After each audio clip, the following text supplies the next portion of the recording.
Aujourd'hui à Shenzhen, toute la France attend de l'or. Du côté du taekwondo, pourquoi pas une médaille aussi en athlétisme, notamment en 110 mètres et puis on s'intéressera en fin d'émission au village qui loge tous nos athlètes. C'est l'épisode 9 du Journal des Bleus. 13e avec 3 médailles d'or, 9 en argent et 14 de bronze. C'était le rang mondial de l'équipe de France ce matin. En attendant les résultats de la journée. Salut la France! Avec des résultats à ce jour, pas au niveau de ceux espérés, chez la délégation tricolore attend beaucoup de l'équipe de taekwondo. Première à rentrer en piste, la franco-québécoise Marlène Arnois. Je vous propose de la découvrir, ça vaut le détour. Marlène Arnois est une fille flexible. C'est aussi une fille souriante et elle aime surtout être pertinente. Mais là, c'est ni marrant ni pertinent. Donc moi, je pense qu'il faut couper et tout faire. S'il te plaît. Mais Marlène Arnois, c'est avant tout une grande championne. À quelques minutes de sa demi-finale face à une Russe, le doute n'existe même pas. La Française est là pour gagner. Fly like an eagle. Fly like an eagle. C'est la meilleure consigne que je peux dire en tant que coach. Quand un combattant rentre sur une arme de combat, c'est fly like an eagle. Ça tombe bien parce que les plafonds sont hauts. Donc j'ai la liberté de voler. Et quand il s'agit de voler, Marlène sait de quoi elle parle. L'adversaire russe en demi-finale est broyé, assommé, déchiqueté. On admire et on passe à la suite.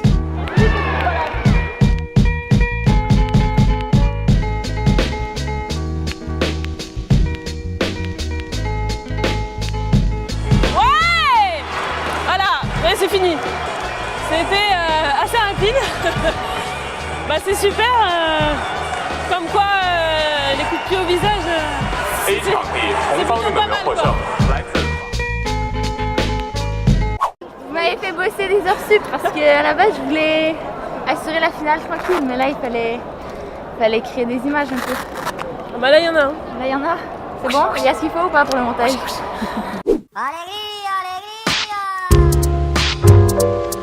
On a beau attaquer la finale d'une grande compétition, être opposé à une Chinoise sur ses terres, et malgré tout, garder une vraie distance. La finale, écoute, là j'ai la championne du monde en titre, la chinoise. Donc je vais peut-être arrêter de me la raconter. Mais une fois sur l'aire de combat, le sourire disparaît, c'est la tueuse qui est désormais en action, et l'adversité ne peut qu'encourager. Combattre contre la chinoise qui est chez elle, on se dit si on gagne, on se tourne vers le public et tiens.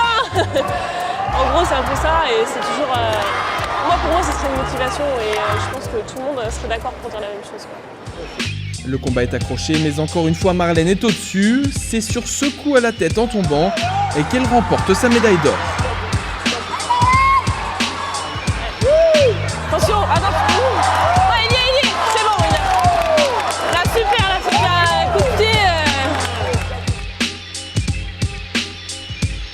J'aime ce que je fais, je suis une passionnée du taekwondo, je suis heureuse dans ma vie et du coup j'ai 6 minutes sur l'aire de combat pour m'exprimer par mon taekwondo et je pars du principe qu'en dehors de ces 6 minutes de combat, que tu te stresses, que tu te mettes la pression, que tu dises que tu vas gagner ou pas, c'est irrelevant, c'est insignifiant.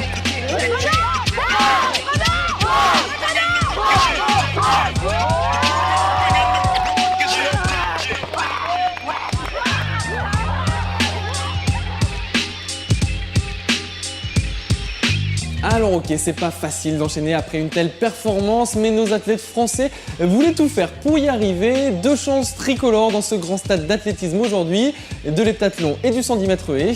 Le compte rendu, c'est avec Tommy Humbert.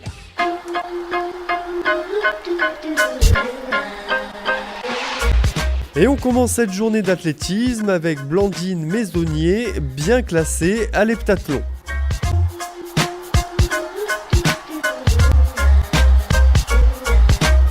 En javelot, ça s'est un peu moins bien passé. Elle a été un tout petit peu en deçà de sa meilleure perf de l'année. Par contre, cette fois-ci, ce sont ses adversaires qui, elles, ont fait des performances.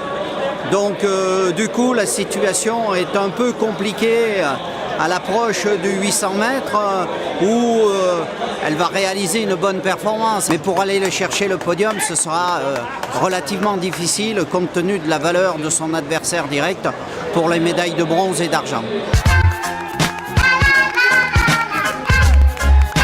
Les encouragements du Team France n'y changent rien. Blandine finit derrière ses concurrents directs à la médaille. Elle finit 4e.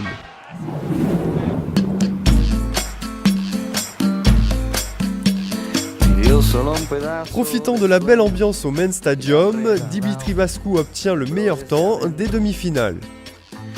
Sur le papier, c'est lui qui est devant, c'est lui qui a le meilleur chrono. C'est une finale. Sur 110 mètres, il y a 10 haies. Il y a 10 raisons de tomber ou de faire une erreur, donc on ne peut pas prédire les choses. Il va gagner, on va dire. La course est lancée, Dimitri ayant pris un départ moyen tente de revenir, mais en vain. Il finit au pied du podium.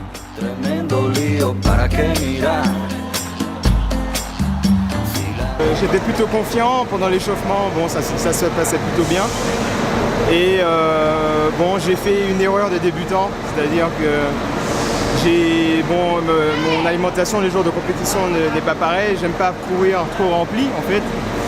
Et j'ai omis de prendre un goûter après ma demi. Dès la 6e haie, j'ai senti un grand manque d'énergie, j'ai pas pu finir la course et je suis plutôt déçu. Bilan de la journée de 4e place, et lorsqu'on est au pied du podium, on est forcément déçu. 13e ce matin, 13e ce soir. Malgré une nouvelle médaille d'or pour l'équipe de France, les autres pays font aussi bien et du coup nos Bleus n'évoluent pas dans ce classement des nations.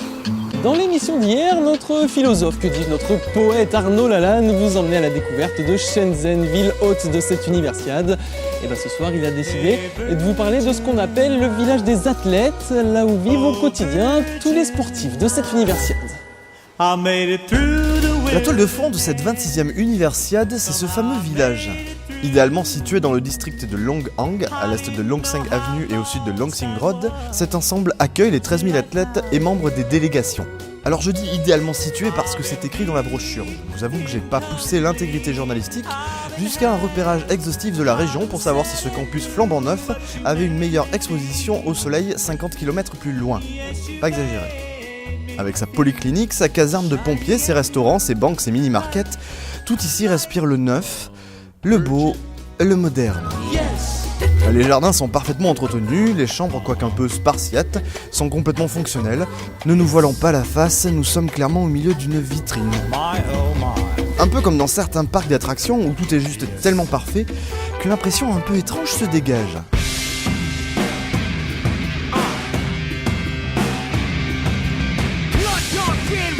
Il y a quelque chose d'un peu terrifiant dans ces alignements sans fin de verticales et d'horizontales, une forme de déshumanisation que l'on a finalement réussi à traduire par cet étrange mobilier urbain.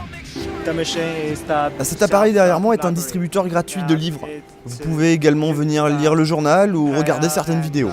Mais est-ce que tout ça manque pas un peu de lien humain, je sais pas, pour conseiller le livre par exemple? Ah non, c'est quand même plus pratique un distributeur que de se taper une vieille bibliothécaire ou d'emprunter un livre à une personne. Je ne vous ferai pas le cliché d'une époque où le contact humain est peut-être en trop, mais sur le coup, moi perso, ça me donne pas envie. Voilà. Tiens, juste un petit test, dans ta librairie self-service, je voudrais un bouquin. 1984, de George Orwell. Une histoire qui se situe dans un monde déshumanisé contrôlé par la vidéosurveillance, où tout le monde est habillé pareil. Ouais. Et ben voilà, c'est tout pour aujourd'hui. Pour fêter cette belle médaille au taekwondo, j'ai décidé de m'investir à fond dans le sujet et de m'entraîner. Et bah d'ici là, je vous donne rendez-vous à demain pour un nouveau journal des Bleus.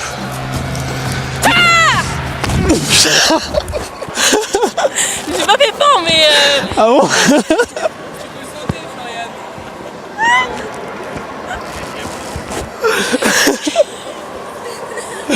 Tout va bien.